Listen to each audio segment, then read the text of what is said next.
Good morning, everyone. So today I just wanted to give a quick update for Bitcoin from what I'm seeing. Right now we're just actually retesting the daily 50, and as you can see, we actually more or less decided to hold above it with the close yesterday.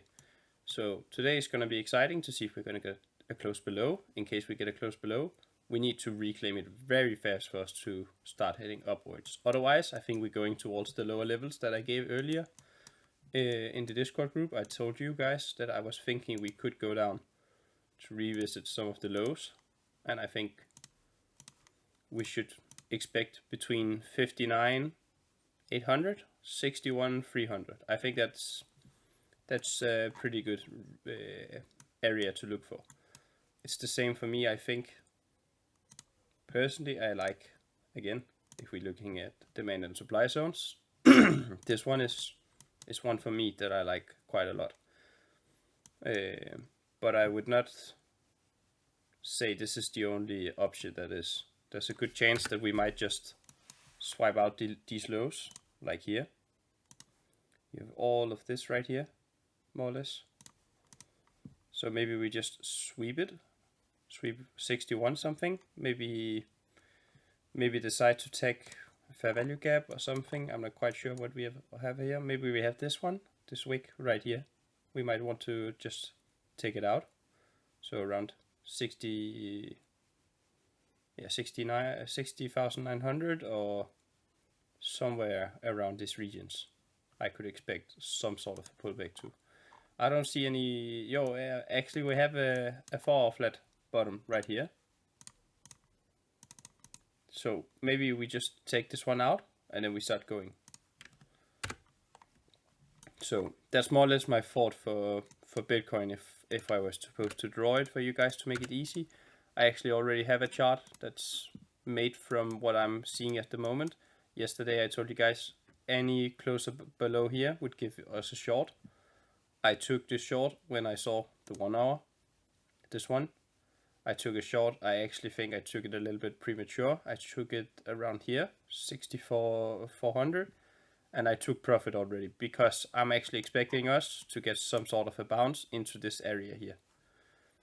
If you look here, you can see we have this is the top, so kind of a head and shoulders.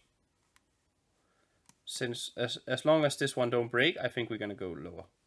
The moment we close above, let's call it 65,400. 65,500. Yeah, in that region. If we close above it, I think we're gonna get higher, but I doubt it. I personally would like us to see this green box below us. Again, I like the supply and demand zones. This one is a big demand zone for me. You see, last time we touched it, we got a big move up. There's a good chance we get another one since this is the 0.5 of the macro. You can see this is from the low to the high. So this one I could imagine that we're gonna get some sort of a reaction from. So more or less today I'm thinking we could revisit this kind of order block right here as well. If you wanted something else as a confluence, you have right here. All of this, in my opinion, is, I'm pretty sure this is what you call an order block as well. And again, it's fitting right in between the two levels. You have the micro 0.5 and you have the macro, which is sitting from up here somewhere. If I could, yeah, you see, sitting from the top to the low. This one is sitting from the local top to the local low on the 1 hour. So my thoughts today, as I say, we get some kind of scribble to the upside. We might actually do this over a couple of days because we're heading into FOMC. We might also just go up here today, drop down to the FOMC, and then we see some sort of consolidation before we just move up. Because if you just measure the target of the head and shoulders, the easiest way, go here to the 4 hour. How I like to do it, I usually take the top of the head and then I just draw a straight line down to the neckline. This one I would call the neckline. I would put it to wherever you see the start of the move was. The start of the move was this breakdown below. So the target should be 61,140. 150 if you want to. Somewhere in that region, but again, as I tend to say with these demand zones, I usually have a little bit of a stop loss below. So normally what I would do, would place it up here, put a stop loss below, normally not too much below, just enough for a wick, something like this, and I would target to take out the high. We might not get all the way up, we might only get here, so please be careful about how you're going to play this one. But again, take profits along the way if we get this move. I think it's very important for people to understand. Usually what I tend to look for is a bullish divergence print. So if we push up and we get one more low, there's a high chance that we're going to get a 1 hour reversal sign of a bullish divergence. We might even get it on the 2 hour at that point, because if we head lower one more time, we could get a bullish divergence as well on the 2 hour. But I think, again, the 1 hour usually I would say is anywhere from 12 to 30 hours or something.